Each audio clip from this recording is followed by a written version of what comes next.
जय हिंद फ्रेंड्स जैसे कि यूपीएससी ऑप्शनल हिंदी लिटरेचर में यदि देखा जाए तो हमारा जो सेकंड पेपर है, सेकंड पेपर में जो खंड का है, खंड का में अगर देखा जाए तो व्याख्या की पंक्तियां दी गई हैं। व्याख्या की पंक्तियां क्या मतलब आरंभिक जो हमारे श्रेष्ठ साहित्यकार भक्ति काल के रहे हैं, जैसे हम कह सकते हैं कि कबीर ग्रंथावली से पदों की व्याख्या दी गई है, तुलसीदास जी के रामचरितमानस का या और भी खंड के दिए गए हैं। इसी तरीके से भ्रमर गीत सार सूरदास जी का है।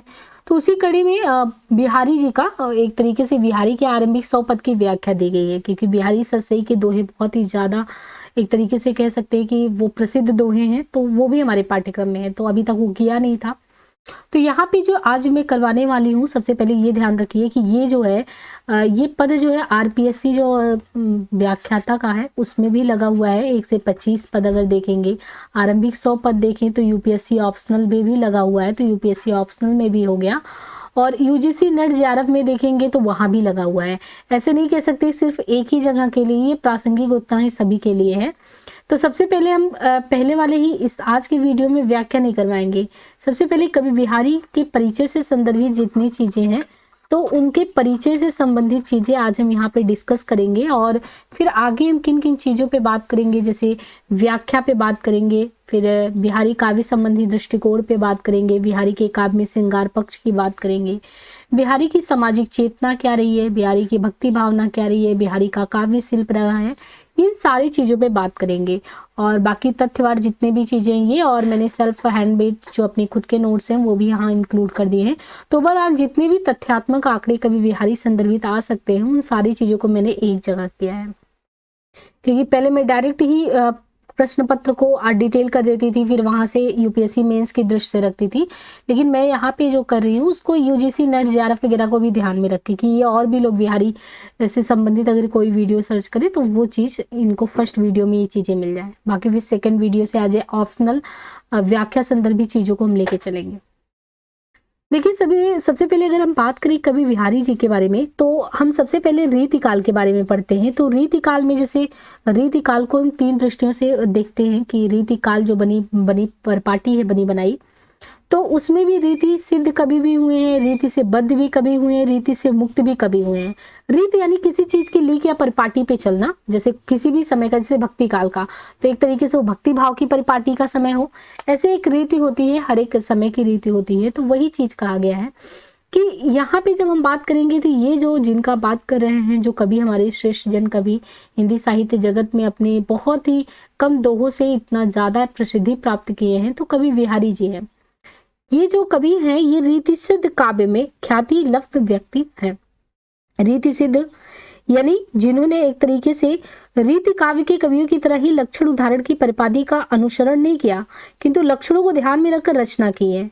यानी जरूरी नहीं जैसे लक्षण ग्रंथ ये सब चीजें हम पढ़ते हैं हिंदी साहित्य में, एक होता है वहाँ पे हिंदी साहित्य जगत में ये चीजें पढ़नी पड़ती है कि जैसे हम संस्कृत में पढ़ें कि कोई भी काव्य का लेखन किया जाता है तो उसका कुछ आधार होता है कि आपको इस परिपाटी के आधार पे ही लेखन करना है, जिसको हम एक तरीके से कह सकते हैं काव्य शास्त्र, यानी काव्यों का भी लिखने का एक शास्त्र होता है। तो यहाँ पे रीति में देखिए तो 3 हमने बताया कि एक रीति सिद्ध होंगे, तो एक रीति से बंधे होंगे, तो एक रीति से मुक्त होंगे। लेकिन यहाँ पे जिसकी बात कर रहे हैं कवि बिहारी की, वो तो रीति सिद्ध है। और रीति सिद्ध व्यक्ति जो होता है वो, यानी बिहारी जी ने किस प्रकार लिखा, तो उन्होंने कवियों की तरह ऐसे लिखा रीति काव्य को। रीति काव्य जो लिखे गए उसमें लक्षण उदाहरण की परिपाटी का अनुसरण नहीं किया, लक्षणों को ध्यान में रखकर अपनी रचना की। अब लक्षण में क्या, जैसे अलंकार है, रस, ध्वनि, नायिका भेद, इन सारी चीजों के बारे में तो उनका डायरेक्ट तो निरूपण नहीं किया, लेकिन उन्होंने इस चीज को ध्यान में रखा कि हाँ अगर जब मैं लिख रहा हूं तो ये चीजें हमारी साहित्य में आनी चाहिए। तो बिहारी इसी वर्ग के अग्रगण्य कवि के रूप में शुमार होते हैं। उनकी सतसई इसका उदाहरण है। इनके अलावा और भी हैं, जैसे इनके अलावा भूपति, मदिराम आदि कवि भी हैं जो अपनी कुछ रचनाओं के आधार पर इस परंपरा में रखे जा सकते हैं। तो मतलब एक चीज क्लियर हो गया कि कवि बिहारी जो है रीति सिद्ध कवि बिहारी है, यानी रीतियों की परिपाटियों को पूर्ण रूप से अनुसरण नहीं किया, लेकिन अपने काव्य में इन तत्वों का समावेश किया है। तत्वों से रहित नहीं रहे, तत्वों के सहित रहे हैं। देखिए, सबसे पहले अगर बिहारी जी की परिचय की बात करें तो बिहारी लाल जो है रीतिकाल की रीति सिद्ध काव्य के सबसे महत्वपूर्ण कवि के तौर पे जाने जाते हैं और इन्होंने एक तरीके से जो दरबारी कवि इनका समय रहा है, ये समय अगर देखेंगे तो 1595 से लेके इनका समय ईस्वी 1663 तक रहा है दरबारी कवि का, जो कि एक तरीके से मुगल शासन के वैभव का काल माना जाता है और अकबर के शासन के अंतिम दिनों से लेकर औरंगजेब के शासन के शुरुआती दिनों तक उनका जीवन काल फैला रहा है। और इस दौरान इनके कुछ चर्चित प्रसंग भी उठाएंगे, लेकिन इससे पहले हम जाने कि इनका जन्म जो हुआ है ये 1595 ईस्वी में, जन्म स्थान बसुआ गोविंदपुर ग्वालियर के निकट।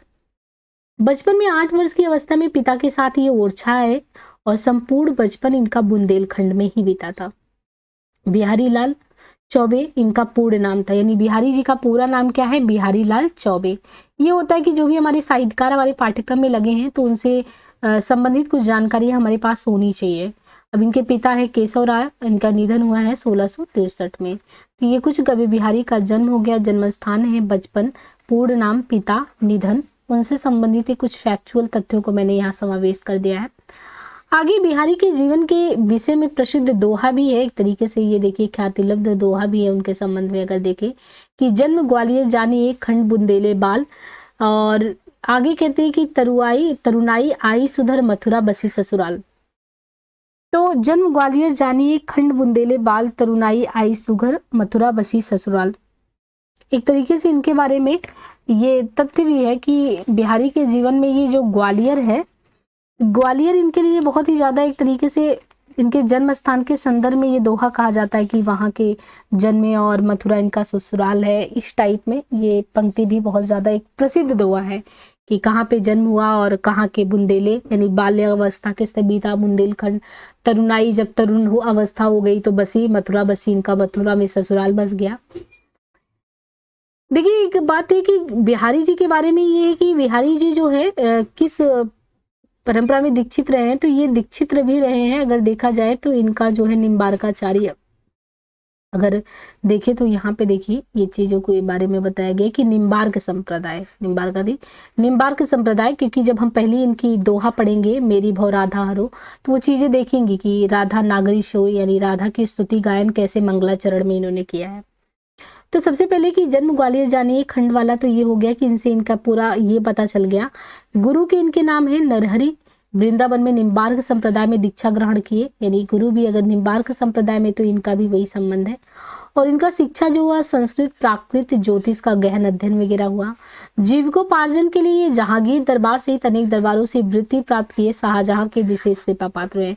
इनके संदर्भ में ये जरूर बताना चाहेंगे कि बिहारी को बेसिकली हम दरबारी कवि के रूप में जानते हैं, और जो इनका 1595 से 1663 का काल था, मुगल शासन के वैभव का काल वो माना जाता था, और अकबर के शासन के अंतिम दिनों से लेकर औरंगजेब के शासन के शुरुआती दिनों तक उनका जीवन काल फैला है। इस दौरान जहांगीर और शाहजहां का शासन अधिक समय तक रहा था। ऐसे में इन दोनों शासकों का काल विभिन्न कलाओं के विकास की दृष्टि से बहुत ही इनके लिए उपयोगी सिद्ध हुआ। बिहारी जयपुर के राजघराने से जुड़े थे और अपनी मध्यवर्गीय पृष्ठभूमि के बावजूद सामंत वर्ग में दीक्षित थे। उन पर सामंती चेतना का प्रभाव इतना ज्यादा था कि उनका लगभग हर छंद सामंती वैभव तथा विलास की चमक दमक में डूबा नजर आता था। इसी संदर्भ में उन्हें नागर कवि, तो नागरी सोई, वो तो राधा के लिए मेरी भव बाधा हरो की नागरी सोई, तो वो राधा के लिए यूज किया गया, लेकिन इन्हें बेसिकली नागर कवि कहा जाता था, क्योंकि अगर आप देखेंगे तो इनके जो दोहे हैं उनमें आप देखेंगे कि कहीं ना कहीं इनका उसी के बीच में ग्रामीण संस्कृति को थोड़ा हे दृश्य नहीं लेकिन मजाकिया उसमें कि ये इतने चालाक या चतुर नहीं होते गांव के वाले, और जितने ये नागर है तो इनको ये नागर कवि के रूप में भी संज्ञा दी जाती है कि ये चमक दमक में डूबे थे और नगरों की बोलबाला से एक तरीके से सुसज्जित कवि थे, तो ये नागर कवि हैं। बिहारी ने जीवन काल में अगर देखिए तो उनका सिर्फ एक ही काव्य ग्रंथ है और जो कि बहुत ही ज्यादा फेमस है, हमारे इसमें भी लगा भी हुआ है। तो बिहारी के साहित्यिक परिचय की बात करें तो इतनी ख्याति प्राप्त बिहारी को हुआ कैसे, तो वो एक ही रचना उनका इतना हिंदी जगत में तहलका मचा दिया। यानी कवि बिहारी की जब साहित्यिक परिचय की बात करते हैं तो बिहारी की एकमात्र कृति है बिहारी ससई। बिहारी ससई एक मुक्तक काव्य कृति है और ये जो है बिहारी ससई, ससई गाथा सप्तशती तथा आर्या सप्तशती की परंपरा की रचना मानी जाती है। जिसमें कुल 700 छंद होते हैं और बिहारी ससई में सिर्फ 713। यानी यहाँ पे देखिए बिहारी ससई में कहीं कहीं 719, कहीं कहीं 713 दोहे इस तरीके से मिलते हैं, लेकिन बिहारी रत्नाकर जो कि एक तरीके से बिहारी पे लिखा गया सर्वाधिक प्रसिद्ध टीका है, मतलब सर्वाधिक प्रसिद्ध की बात करें नहीं तो सर्वाधिक ये कह सकते हैं कि प्रमाणिक है, एक तरीके से प्रमाणिक टीका अगर कोई है तो इसमें 713 दोहे की बात की जाती है। तो ये जो एकमात्र इनकी कृति बिहारी ससई है जिसमें हम 713 दोहे की बात करते हैं, तो ये एक मुक्तक काव्य कृति है। गोवर्धनाचार्य कृत आर्या सप्तसती संस्कृत सातवाहन नरेश हाल की गाथा सप्तसती एवं कृपाराम की हित तरंगड़ी की परंपरा की ये कृति मानी जाती है।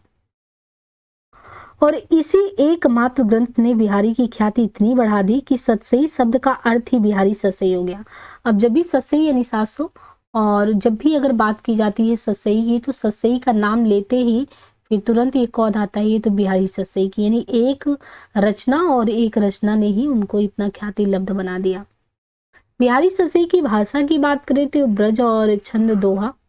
बिहारी ससई पे कुल 54 टीकाएं प्राप्त हैं। डॉक्टर नगेंद्र के अनुसार हिंदी में रामचरित मानस के पश्चात सर्वाधिक टीकाएं अगर किसी पे लिखी गई हैं तो वो सिर्फ और सिर्फ बिहारी पे लिखी गई। मतलब एक तो रामचरित मानस पे लिखा गया, इसके बाद अगर कोई टीकाएं किसी पे लिखी गई हो तो सबसे ज्यादा किस पे लिखी है, बिहारी ससई पर।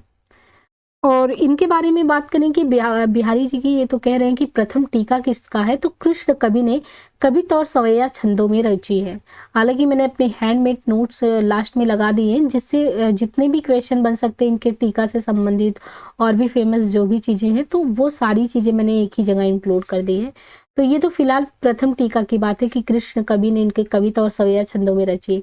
इसके बाद सूरत मिश्र ने अमर चंद्रिका, लल्लू लाल ने लाल चंद्रिका, प्रभुदयाल पांडे ने प्रभुदयाल पांडे की टीका, अंबिका दत्त व्यास ने बिहारी बिहार, पद्म सिंह शर्मा ने संजीवनी भाष्य। मतलब बिहारी जी की ही ससई पे ये इतने तमाम टीकाएं मतलब यहाँ पे एक तरीके से रची गई। और इतना नहीं, इसके अलावा भी बहुत सारी टीकाओं का रचना हुआ। मतलब एक तरीके से इस पे होड़ सी लग गई लिखने की। जैसे आनंदी लाल शर्मा ने फिरंगे ससई नाम से फारसी भाषा में टीका लिखा। बिहारी ससई पर अंतिम टीका जो है बिहारी रत्नाकर, और ये बिहारी रत्नाकर टीका नाम से ये जगन्नाथ दास रत्नाकर ने लिखी थी, जो कि एक तरीके से हमने बताया भी सबसे अगर प्रमाणिक कोई टीका है तो सबसे प्रमाणिक टीका यही है। बिहारी रत्नाकर का संपादन कार्य जो हुआ है 1921 से 22 ईस्वी में संपन्न हुआ। प्रकाशन वर्ष रहा है 1925। तो इसको भी ध्यान रखना है कि बिहारी रत्नाकर जो कि बिहारी ससई पे सर्वाधिक प्रमाणिक टीका है वो कब लिखा गया, तो 1925 में लिखा गया। पठान सुल्तान ने बिहारी के दोहों पर कुंडलियां भी लिखी। भारतेंदु ने भी बिहारी के कुछ दोहों पर कुंडलियां छंद में रचनाएं लिखी। इनके अलावा और भी मतलब ऐसा नहीं है कि यहीं पे छोड़ दिया गया, इसके आगे भी बहुत सारा। पंडित परमानंद ने श्रृंगार सप्तसती नाम से उर्दू में बिहारी ससई का अनुवाद किया। बिहारी ससई पर ही अगर देखेंगे तो अमरूक शतक का प्रभाव भी माना जाता है। अमरूक शतक जॉर्ज ग्रियर्सन ने बोला था कि इसी संदर्भ में बिहारी के लिए ही कि पूरे यूरोप में एक भी कवि बिहारी की बराबरी नहीं कर सकता। यूरोप में बिहारी ससई के समकक्ष कोई रचना ही प्राप्त नहीं होती है। पूरे यूरोप की बात उन्होंने कह दी जॉर्ज ग्रियर्सन ने। जॉर्ज ग्रियर्सन को अगर देखें तो हम ऐतिहासिक जब साहित्यिक ऐतिहासिक जानकारी लेते हैं तो जॉर्ज ग्रियर्सन का नाम सबसे पहले आता है। तो उसमें उन्होंने एक तरीके से कहा कि यूरोप में बिहारी ससई के समकक्ष कोई रचना ही प्राप्त नहीं होती। इनके अलावा शुक्ल जी पीछे कहाँ रहने वाले हैं, तो आचार्य शुक्ल ने भी बिहारी को एक तरीके से रसवादी तथा डॉक्टर नगेंद्र ने ध्वनिवादी कवि माना। तो सभी के अपने अपने बिहारी जी को एक तरीके से लेके ये अपनी अपनी व्याख्याएं हैं बिहारी के संदर्भ में कि कौन क्या कह रहा है। इनके अलावा अगर और भी देखें तो ये तो था ही, इसके अलावा देखिए और भी जिसने जो भी कहा है बिहारी के संदर्भ में, क्योंकि यहाँ हम थोड़ा फैक्ट आपको बता दे रहे हैं। जैसे बिहारी जी के संदर्भ में राधाचरण गोस्वामी ने बिहारी को एक तरीके से कहा कि ये पीयूष वर्षी मेघ तथा रेवरेंड एडमिन ग्रिफ्स ने शब्दों का चतुर प्रयोगता मात्र कहा। पद्म सिंह शर्मा ने बिहारी के काव्य को शक्कर की रोटी कहा। मिश्र बंधुओं ने देव बड़े की बिहारी बहस में बिहारी को कभी नहीं माना है। तो देखिए बिहारी को लेके कितना ज्यादा कि यानी राधाचरण गोस्वामी उनको कह रहे हैं कि पीयूष वर्षी मेघ है, रेवरेंड कह रहे हैं कि शब्दों के चतुर प्रयोक्ता मात्र हैं। वाकई में उनके एक एक जब दोहे आप पढ़ेंगे तो वही है नावक के तीर वाली की, एक ही में इतना निशाना साध दिया, कैसे इतनी गहराई से गए। तो बिहारी की ऊहात्मक उक्तियों पर फारसी कविता का भी प्रभाव मानने को मिलता है। तो देखिए बिहारी की काव्य की समझ के लिए जरूरी है कि कविता के प्रति उनके दृष्टिकोण को समझा जाए। और रीतिकाल के ज्यादातर कवियों की तरह वे कविता को साधन या उपकरण समझते हैं जिसका उद्देश्य धन, यश और सुख की साधना करना है। देखिए कवि बिहारी के बारे में ये कह सकते हैं कि ये तो उनको अच्छे से पता था कि सिर्फ और सिर्फ हम कविता इसलिए नहीं कर रहे हैं कि मतलब एक समाज में ही पूरी तरीके से बदलाव की ही बात के लिए कर रहे हैं, नहीं, कविता तो और भी चीजों का साधन है। और ये चीज मानते हैं किस चीज का साधन है, वो धन भी प्राप्त करना है उससे, यानी धन, यश भी प्राप्त करना है और सुख भी प्राप्त करना है ना। तो कविता से ये तीनों चीजें प्राप्त करनी, ये बिहारी जी का मानना है। इनकी कविताएं कबीर सूर्य या घनानंद की तरह गहरी अनुभूतियों से नहीं रची गई और ना ही इनमें तुलसी और भारतेंदु जैसा लोक मंगल का भाव नजर आता है।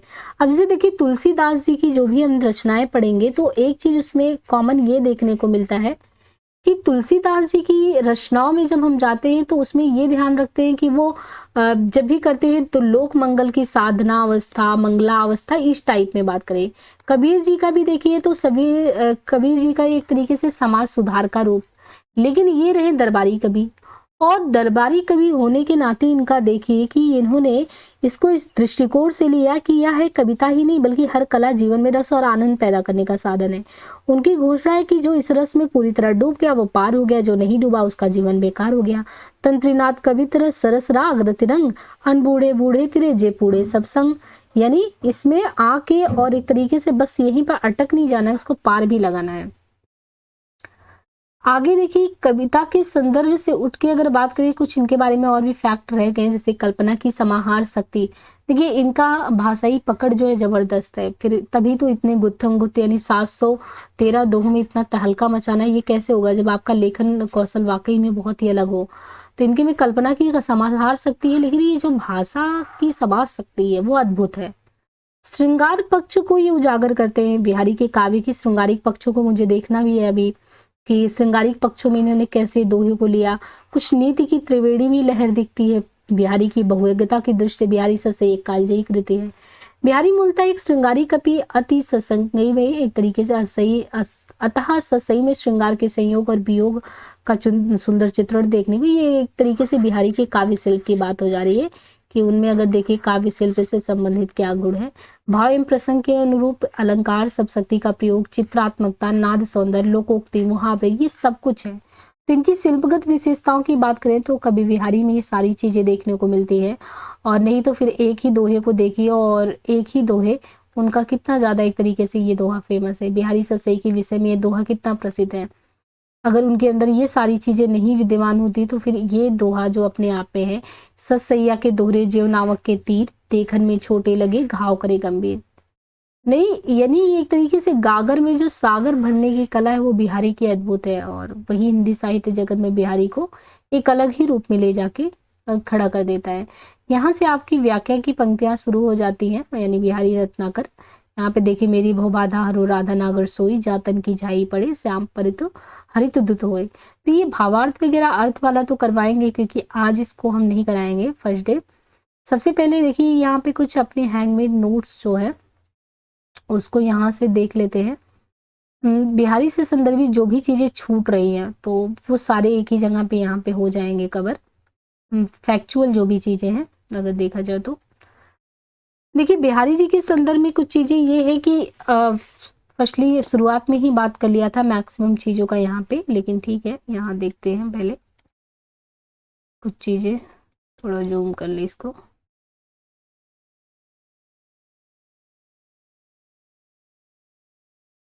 हाँ, तो उनके जन्म वगैरह के बारे में बात कर लिया। आमेर की शासक मिर्जा राजा जय सिंह का इनका कृपा रहा है, क्योंकि एक बार इनके बारे में ऐसा कुछ हुआ था कि राजा जय सिंह के लिए इन्होंने नहीं पराग नहीं मधुर मधु नहीं विकास ही काल अली कली ही सो बंदे आगे कौन सवाल। यानी एक राजा जब अपने कर्तव्य निष्ठ से एक जो उनका कर्तव्य था उससे विमुख हो जाते हैं तो ये इनके दोहे में ही इतना जान था कि नहीं पराग नहीं मधुर, मधुर नहीं विकास ही, काल अली कली ही सो बंध्यो आगे कौन हवाल। यानी इस दोहे के माध्यम से इन्होंने राजा को अपनी पटरी पर लाने का काम कर दिया था। तो ये घटना इनके साथ हुई थी जब आमेर के शासक मिर्जा राजा सिंह जय सिंह 1645 ईस्वी में बिहार आमेर आए थे और उनसे इनकी मुलाकात हुई थी। और इस तरीके से उन्होंने ये चीज़ें बोली और इसका व्यापक असर हुआ कि वापस से वो अपने राजकाज में लग गए थे। उन्होंने एक आई थिंक रानी को लेके ये चीज़ें समझाई थी अच्छे से कि जो अभी फूल जैसे पूरी तरीके से जो कली है फूल के रूप में खिला नहीं है, उससे पूर्व आप इतना ज़्यादा उस पर एक तरीके से अपने आप को मतलब अपने आप को उससे ज़्यादा इतना जुड़ा महसूस करते हैं, इतना आसक्त हो गए उसके प्रति, तो समय के पूर्व जब वो कली फूल खिलकर बनेगी तो फिर आपका क्या हाल होगा। तो समय से पूर्व आप चेत जाइए इस चीज़ को लेके। बाकी बिहारी सतसई के बारे में ये बात हो गई कि 1633 ईस्वी में लिखना चालू कर दिया था और 62 तक आते आते पूर्ण हुई। बिहारी सतसई के आधार पे जो उपजीव्य अमरूक शतक गाथा सप्तशती आर्या सप्तशती ये कुछ यहाँ से लिए गए थे। बाकी टीकाओं के बारे में बात करें तो यही था कि कृष्ण लाल की टीका, कृष्णा कवि बिहारी के दत्तक पुत्र थे और कृष्ण कवि मूल नाम उनका था। लाल चंद्रिका लल्लू लाल लिखे और प्रभुदयाल पांडे की खुद की टीका थी। वही जस्ट बताया था कि बिहारी जी पे ढेर सारी टीकाएं लिखी गई, एक दो टीका नहीं था, बहुत सारी टीकाएं। भारतेंदु हरिश्चंद्र ने भी एक तरीके से कुंडलिनी छंद में टीका किया था और सबसे प्रमाणित तो बिहारी रत्नाकर माना ही जाता है। बाकी बिहारी सतसई का अनुवाद भी कई लोगों ने किया, जैसे पंडित परमानंद ने श्रृंगार सप्तशती नाम से संस्कृत में अनुवाद किया और भी जैसे यहाँ पे अनुवाद देखने को मिल जाएगा। यहाँ थोड़ा इसको पंडित परमानंद ने श्रृंगार सप्तशती नाम से अनुवाद किया और इसी तरीके से देखिए मुंशी देवी प्रसाद प्रीतम ने गुलदस्त बारी करके ऐसा करके इससे अनुवाद किया। यहाँ पे देखेंगे तो ये है गुलदस्त बारी करके है।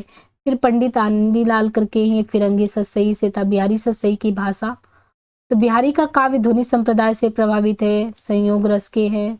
और फिर बिहारी के प्रिय अलंकार कौन कौन से हैं तो रूपा का नियोक्ति उत्प्रेक्षा ये सभी है। बिहारी पर जो भी आलोचनात्मक रचनाएं लिखी गई हैं तो देखिए ये 2-3 रचनाएं बहुत ही फेमस है, जैसे देव और बिहारी को लेके। तो देव और बिहारी टीका कैसे किसने लिखा, तो देव और बिहारी को लेकर ये लिखा गया है, ये कृष्णा बिहारी मिश्रा द्वारा। और बिहारी और देव को लेकर लाला भगवान दीन द्वारा। तो ये कुछ टीकाएं वगैरह भी लिखी गई। अब यहाँ से अगर देखें तो बिहारी के बारे में ये है कि बिहारी सतसई बिहारी के संदर्भ में आलोचका का प्रमुख कथन क्या है, तो कुछ कथन भी बिहारी के संदर्भ में कहा जाता है, जैसे ससैया के दौरे जो नावक के तीर घाव करे अम्भी, तो ये महावीर प्रसाद द्विवेदी। भांति भांति रचना सरस बिमल गिरा ज्यों व्यास, त्यों भाषा सब कविन में बिमल बिहारी दास। तो देखिए जगन्नाथ दास रत्नाकर ने बिहारी के संदर्भ में कितनी बड़ी बात कही है कि भांति भांति रचना सरस बिमल गिरा ज्यों व्यास, त्यों भाषा सब कविन में बिमल बिहारी दास। ये बिहारी के संदर्भ में कहे तो बिहारी सतसई रसिकों के हृदय का एक तरीके से घर है। तो बिहारी सतसई के बारे में ये बोला गया है कि ये रसिकों के हृदय का घर है। तो ये किसने कहा है रसिकों के हृदय का, ऐसी पंक्तियां पूछ दी जाती है एग्जाम वगैरह में या कहीं पे कोट भी कर सकते हैं। हजारी प्रसाद द्विवेदी ने कहा है, बहुत ही इंपॉर्टेंट है। इनके अलावा बिहारी सतसई शक्कर की रोटी पद्म सिंह शर्मा ने कहा था, समस्त यूरोप वाला जॉर्ज ग्रियर्सन ने आगे ही देख लिया था।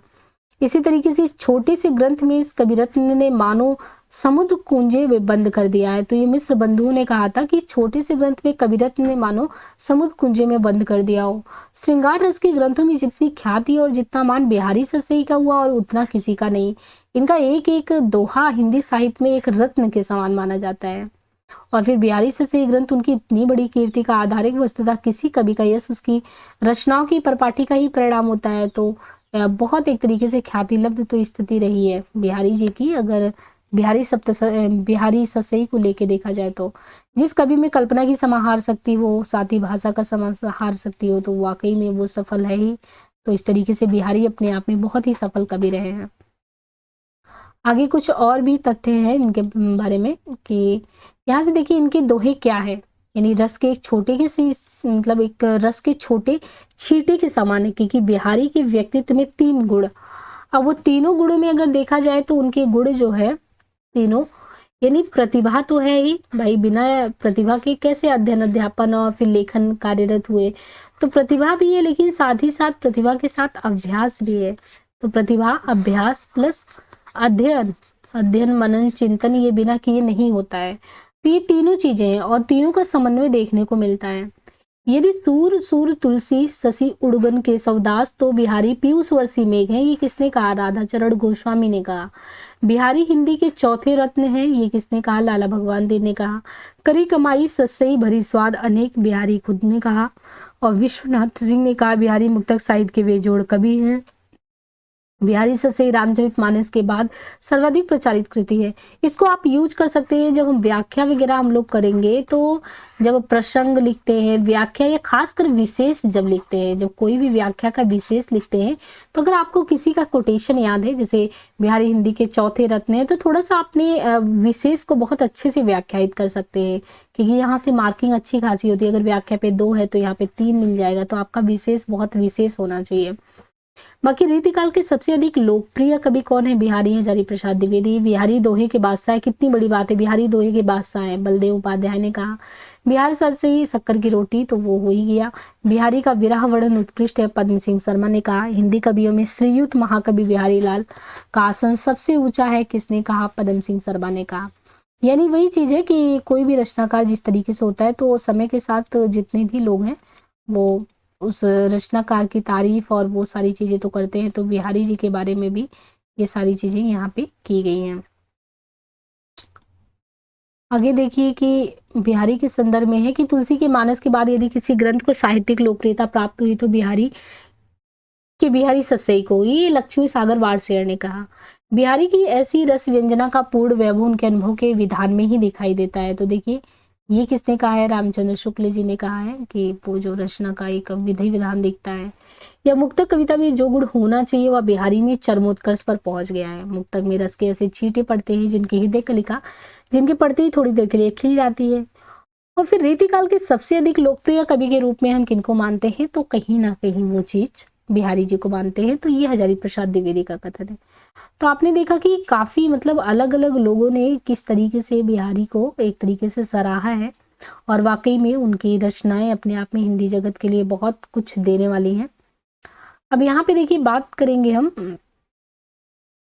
बिहारी से संदर्भित, जैसे बिहारी के परिचय से रिलेटेड, उनके साहित्यिक परिचय से संबंधित बातों पे हमने बात कर ली। बिहारी काव्य संबंधी दृष्टिकोण की बात करें या उनकी श्रृंगारिक पक्ष का, तो एक एक करके हम बात करते हैं। बिहारी को देखिए एक तरीके से हम लोग बेसिकली दरबारी कवि के रूप में देखते हैं कि बिहारी एक जो है वो दरबारी कवि ही है ना। और अगर हम एक दरबारी कवि को देखते हैं तो दरबारी कवि यानी दरबार में रहते हुए उनको अपनी धर्मिता का निर्वहन तो करना ही पड़ता है। अब उस धर्मिता के निर्वहन में एक तरीके से बिहारी जी को ये चीज ध्यान में रखना पड़ता होगा कि राजा उस समय कैसे खुश हो, क्योंकि रीति काल में एक परिपाटी तो ये साफ साफ देखने को मिलती है कि लोगों को खुश करने के लिए रचना करनी है, रचना जो है खुशी के लिए करना है। अब बिहारी के बारे में है कि मुख्यतः वो श्रृंगार के कवि है और इनके ज्यादातर छंदों में श्रृंगार के संयोग का वियोग पक्ष ही देखने को मिलते हैं। इनके श्रृंगार की प्रमुख विशेषताएं कुछ इस प्रकार हैं। जैसे जब श्रृंगार की बात करेंगे सिर्फ और सिर्फ, तो बिहारी के श्रृंगार वर्णन में देह की केंद्रीय भूमिका है। देखिए अब एक एक चीजों पे अगर मान लीजिए इनके श्रृंगारिक पक्ष पे बात करें, क्योंकि आज परिचय कर लिया, परिचय के साथ हमने जो है परिचय के साथ मतलब कंप्लीट उनका परिचय हुआ, साथ ही आज उनके कुछ जो फैक्ट है जिन पे थोड़ा एनालिटिकल पोर्शन में हमें जानना चाहिए, जैसे उनका श्रृंगारिक पक्ष, उनकी भक्ति भावना, उनका समाज सुधारिक रूप। तो इन बिंदुओं पे हम प्रकाश डाल लेंगे तो हम व्याख्या सहज ढंग से आगे कर पाएंगे। तो आज कोशिश है कि एक दो मुद्दों पे और भी बात कर ली जाए। तो यहाँ पे देखिए एक प्लस कर लेते। हाँ, अब मान लीजिए आज यहाँ पे बात करें कि बिहारी के बारे में उनके काव्य में देखा जाए तो श्रृंगार पक्ष की बात, क्योंकि कहीं ना कहीं वो दरबारी कवि हो और हम उनको दरबारी कवि के रूप में जानते हैं, क्योंकि एक रीति सिद्ध कवि है। तो रीति सिद्ध यानी लक्षण ग्रंथों की परिपाटी को अपने में समाये तो हुए है, पूर्ण रूप में नहीं कि केशवदास की तरह पूरा काव्य शास्त्र ही लिख रहे हैं या इतना कठिन लिख दे रहे हैं कि लोगों को पढ़ने में आसानी ना हो। मतलब रीत की परिपाटी भी चलती हुई इस तरीके से अपने आप को सिद्धहस्त करके प्रस्तुत करना काव्य में श्रृंगारिक लक्षणों को ध्यान में रखते हुए, क्योंकि काव्य में श्रृंगार के तौर पे इनके यहाँ पे जो होता था वो देह यानी शारीरिक संरचना जो होती है वो इनकी केंद्रीय भूमिका होती है। यानी उस समय का दरबारी माहौल, ऐसे में इनको श्रृंगार की परिस्थितियों में ही रचना करना है, उन चमक दरबारी रसिकों को आनंदित करने वाला बनाना है, क्योंकि देह की चमक जैसी चीजों से रिलेटेड अगर वो कुछ करते हैं तो वो दरबारी रसिकों के लिए बड़ा आनंदित करने वाला होगा। और यही कारण है कि बिहारी की कविताओं में बार बार ऐसे उपमान आते हैं जिनके माध्यम से नायिका के शारीरिक की चमक, मतलब एक तरीके से आप कह सकते हैं कि वर्णन भी होगा ना, तो वही है कि कवि जो वर्णन करेंगे बहुत ही सार्थक वाला नहीं आपको लगेगा, अति संयोक्तिपूर्ण जो भी चीजें होंगी अति संयोक्तिपूर्ण वर्णन से, उस तरीके से जैसे नायिका के संदर्भ में ही उसके शारीरिक सौंदर्य का वर्णन करते हुए, उसकी चमक धमक का वर्णन भी करते हुए ऐसे कहते हैं, अंग अंग नग जगमगाती। अब जैसे एक बार आपको लगेगा ये कैसे हो सकता है, लेकिन है ऐसा ही लिखा गया है, इसीलिए तो रीतिकाल को कहा जाता है कि रीतिकाल एक तरीके से दरबारी कवियों तक रह गया, तो उसने समाज को इतना कुछ नहीं दिया।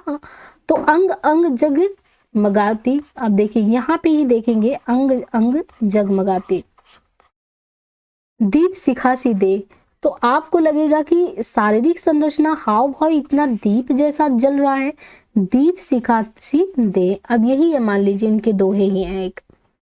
फिर दिया बुझाए हो रहे बड़े उजारे हुए, यानी नायिका की देह की चमक को और इतने ज्यादा अतिशयोक्तिपूर्ण तरीके से वर्णित करते हैं कि नायिका की चमक का आलम ये है कि उसके घर के आसपास हमेशा पूर्णिमा ही पूर्णिमा रहती है।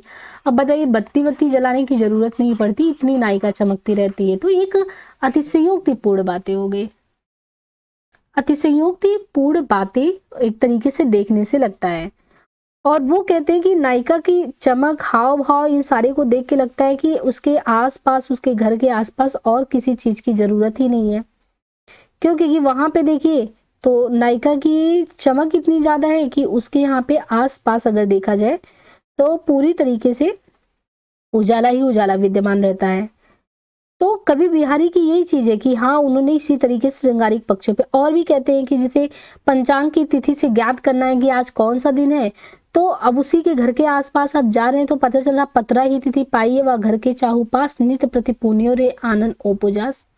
तो जब आप दोहे पढ़ेंगे तब पता चलेगा कि हाँ, कितना ज्यादा अतिशयोक्तिपूर्ण बातें की हैं।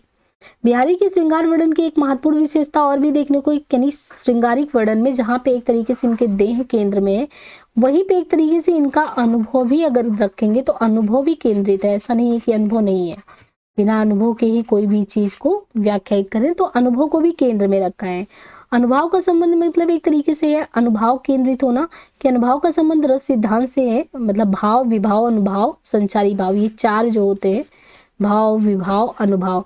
तो वही है कि बिहारी की श्रृंगार वर्णन की एक महत्वपूर्ण विशेषता उनका अनुभव केंद्रित भी होना है। अनुभव का संबंध रस सिद्धांत से है। रस निष्पत्ति की प्रक्रिया के तहत जब भावक या दर्शक का अस्थायी भाव मंच पर जुटाए गए विभाव अनुभाव और संचारी भाव की क्रिया प्रक्रिया से परिपाक की स्थिति में आता है तो रस की निष्पत्ति होती है।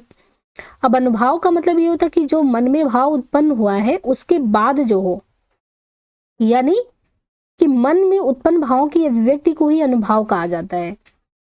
और अनुभव के बारे में भी है कि दो प्रकार के अनुभव हो जाते हैं। एक अनुभव होता है, एक यत्नज होता है, एक यत्नज होता है, दूसरा आयत्नज होता है। ये दो है। अनुभव के बारे में भी बात करें तो अनुभव एक यत्नज होता है, एक आयत्नज होता है। तो यत्नज अनुभव ये है जो अभिनेता के प्रयत्न से उत्पन्न होते हैं। इसके तहत आंगिक, यानी देखिए एक आंगिक वाचिक, ये आंगिक मतलब कि अंगों यानी शारीरिक चेष्टाओं से, वाचिक यानी बोलकर वाणी द्वारा जो अभिव्यक्ति हो, तथा आहार यानी वेशभूषा इत्यादि, ये सब अनुभव शामिल होते हैं। तो अनुभवों का दूसरा प्रकार आयत्नज है। यत्नज में हमने क्या बताया, आपका शारीरिक हाव भाव, आंगिक, वाचिक और फिर अनुभव, ये तीनों मिलके हैं। और जो आयत्नज फलस्वरूप है तो वो दूसरा है आयत्नज, या उसको कह सकते हैं सात्विक अनुभव।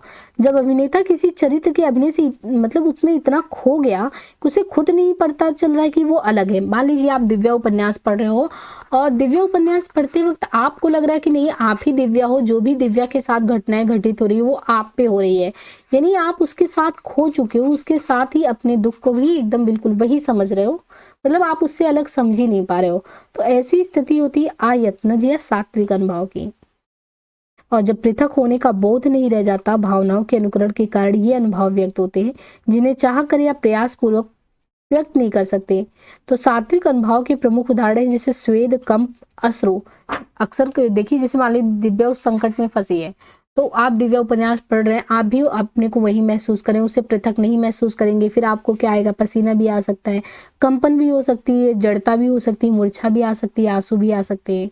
तो बिहारी के काव्य में अनुभवों की सघन स्थिति है। अनुभवों की सघन स्थिति में इन चीजों के बारे में कुछ ठोस कारण है। पहली बात यह है कि उन्हें दरबारी माहौल के भीतर चमत्कार पैदा करना था, क्योंकि दरबार के रसिकों में धैर्य की भारी कमी होती थी। जब तक वो इनके कविता से, इनके काव्य से खूब जुड़ाव नहीं महसूस करते, कंपन, स्वेद और ये सब जितनी भी तमाम चीजें हैं, आयतनज, वो सब उनके अंदर नहीं आता, तो फिर वो रसिकों को मजा ही नहीं आता। विडंबना ये थी कि उनको प्रसन्न करना है। अब ऐसे में, ऐसे माहौल में उनको क्या लिखना है? प्रबंध काव्य लिखना बहुत असंभव सा होता। उनको छिटपुट कोई चीजें सुनानी थी और उसी में बांधना था। तो दरबार की प्रमुख चुनौती ये होती थी कि कम से कम शब्दों में मुक्त रचना के माध्यम से रसिकों का मन जीत लिया जाए, उनको आह्लादित कर दिया जाए। तो यही समस्या थी। और जब हमको कोई समस्या का समाधान खोजना होता तो बिहारी जी के बारे में भी कि ये ससैया के नामक वाला तीर वो कैसे जोड़ देते थे। अब उनके पास भी सबसे बड़ी समस्या यही थी कि दरबारी काव्य का रचना करना है, और दरबारी काव्यों में अगर देखा जाए तो किनको सुनाना है? सुनाना किनको है? रसिकों को। और रसिकों को सुनाना है तो उनमें क्या है समस्या? धैर्य की कमी। अब इन धैर्य की कमी के लिए उनको कैसी रचना करनी है? मुक्तक। और मुक्तक में भी अच्छी खासी सघन उपस्थिति हो क्या? अनुभव की। अनुभव में भी चाहे यत्नज हो चाहे आयतनज हो, इन सारी चीजों को ध्यान रखना है। इसलिए बिहारी सिर्फ मुक्तक लिखते हैं और उसमें भी सबसे छोटे छंद का वो चयन करते हैं। यदि वे इस छोटे से छंद में विभाव पक्ष को लाने का प्रयास करेंगे तो ना तो संदर्भ पूरी तरह स्पष्ट होगा, ना ही चमत्कार पैदा होगा। इसलिए वे विभाव पक्ष से बचते हुए सिर्फ और सिर्फ अनुभव, यानी अनुभव बोले तो आयतनज जैसी चीजों पे ध्यान देके वो सामने वाले को जिस भी चीज को सुनाते हैं उससे कनेक्ट कर लेते हैं। बस वो कनेक्ट हो गया। बस अगर वो श्रृंगारिक हाव भाव का वर्णन करें, जितनी चमक नायिका में आ रही है उतनी चमक उस रसिक जो बैठ के सुन रहा उसमें आ रही है, तो फिर इतने छोटे छोटे चंदों से जो तरीके से उसका प्रयोग करके बिहारी ससई 713 दोहों के माध्यम से एकदम तहलका मचा दिया दरबारी कवि के रूप में बिहारी जी ने पूरे हिंदी साहित्य जगत में। अब देखिए, विभाव तथा अन्य सूचनाओं के प्रति वे इतने उदासीन है कि पाठक को खुद उन सूचनाओं की कल्पना करनी पड़ती है। इस वजह से उनके छंदों में अनुभव की सघनता विस्मित हो जाती है। उदाहरण के लिए निम्नलिखित दोहे की पहली पंक्ति में 7 शब्द हैं और सातों शब्द एक एक अनुभव को व्यक्त करते हैं। मतलब अनुभव इनको ध्यान में रखना था कि वो सामने वाला कनेक्ट हो जाएगा। जैसे मान लीजिए यही 7 चीजें हैं, यहां से देखिए ये बहुत ही फेमस है, कहत, ये आपने सुना होगा, कहत नटत, कहत नटत, रीझत, है ना, रीझत खीझत, ये सब अभी एक ही पंक्ति में लिखा गया है। कहत नटत रीझत खीझत, मिलत खिलत,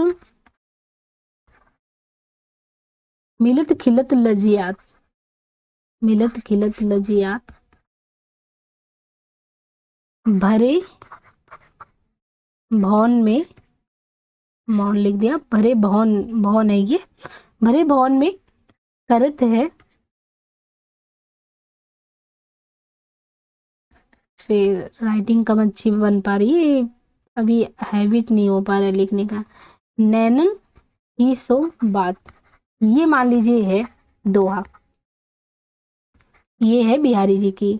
अब इसमें एक एक चीज, कहत नटत रीझत खीझत मिलत खिलत लजियात, यानी यहाँ पे आप देखिए कि 7 शब्द हैं और सातों जैसे एक कोई ना चुना हुआ फूल जैसा, एक एक अपने आप में एक एक चीजों को समझा रहा है।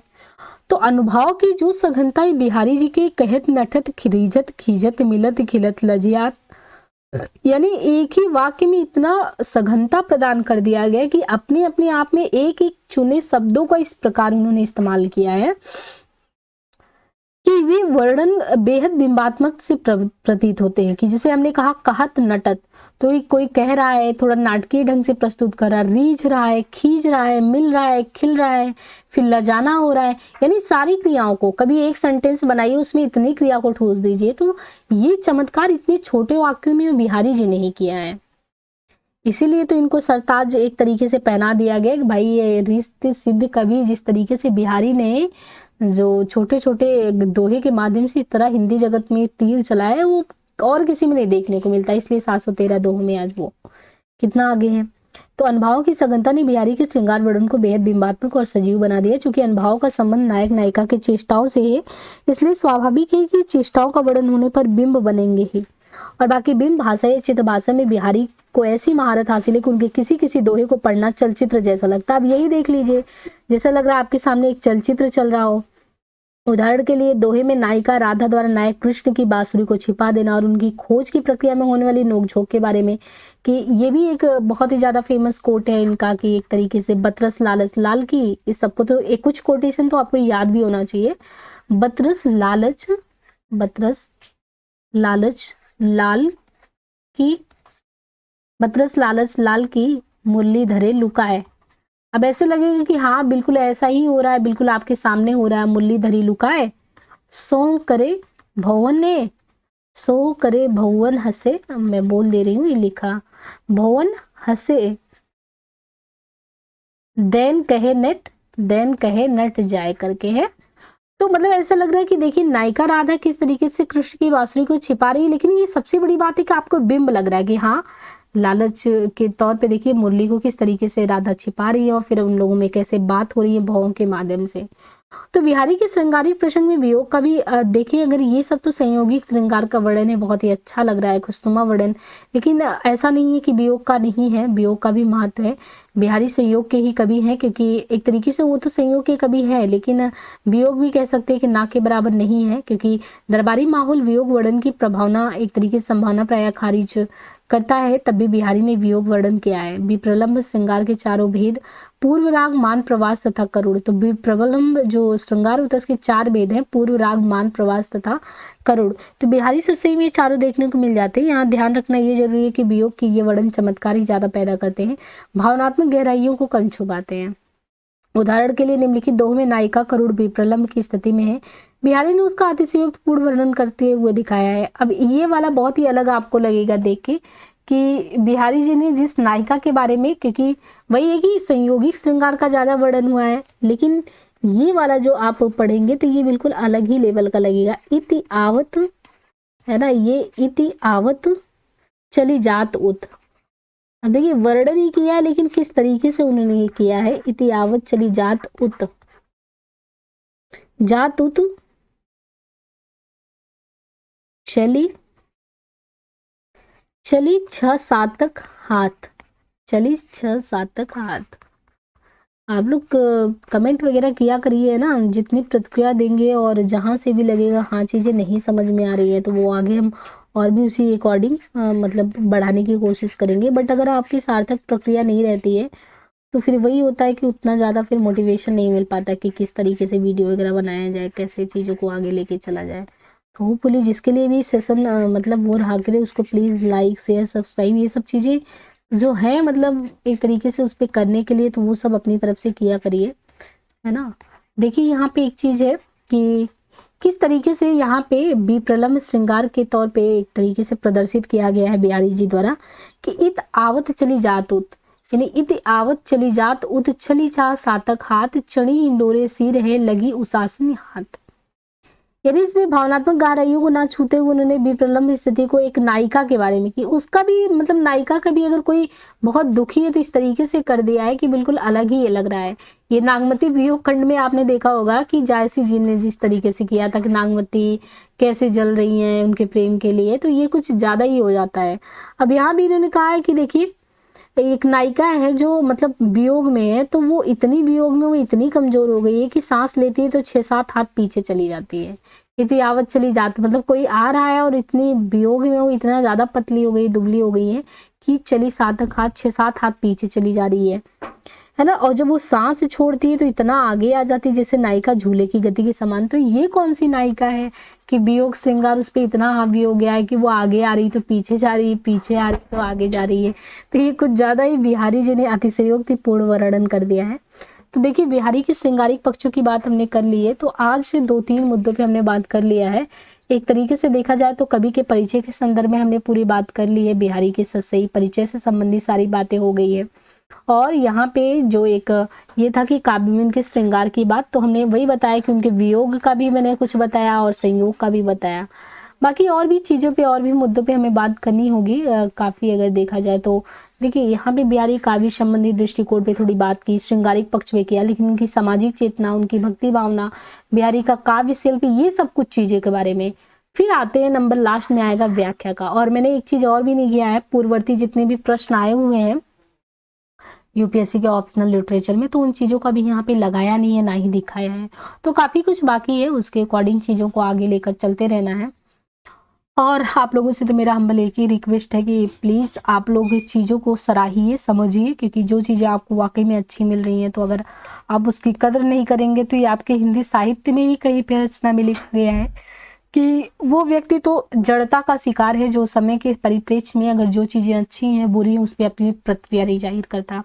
तो अगर आप जीवंत हैं तो आपकी प्रतिक्रिया भी स्वाभाविक है, अगर प्रतिक्रिया नहीं तो इसका मतलब जीवंतता नहीं। और साहित्य के विद्यार्थी में जीवंतता ना होना मतलब फिर साहित्य को क्या समझना, क्या जीना। ठीक है, तो फिर होपफुली आप लोग इस चीज़ को समझेंगे और देखेंगे, जैसे जैसे वीडियो आता है उसके तरीके से देखते जाइए। बाकी मैं कोशिश कर रही हूँ कि जस्ट सेकंड पेपर जल्दी से जल्दी हम कर ले, क्योंकि सेकंड पेपर में भी सेकंड वाला जो खंड खा है उसका तो मैंने करा दिया था, बट खंड खा में बहुत कुछ छूटा हुआ है अभी, तो वो मेरे एक तरीके से जितनी भी तेज़ी से हो पाएगी उसको कोशिश कराएंगे, करते रहेंगे।